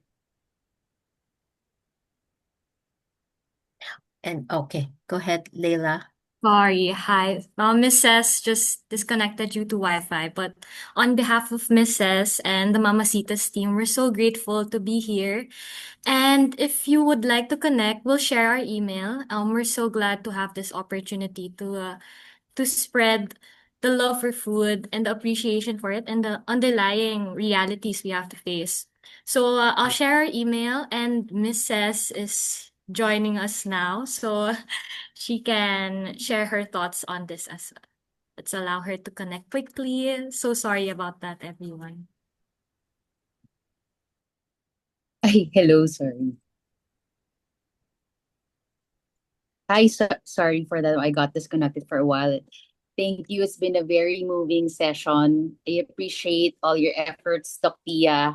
Um, I didn't think this would gather a large audience. So I'm just very touched. Thank you, Alyssa and Marvin, for trusting us to work with you in sharing this to a wider audience. And to everyone who joined from different time zones, from different countries, universities, salamat po. We love you. Thank you. And someone asked earlier about a community they can join to reach us after this, mga kwentong pagkain Facebook.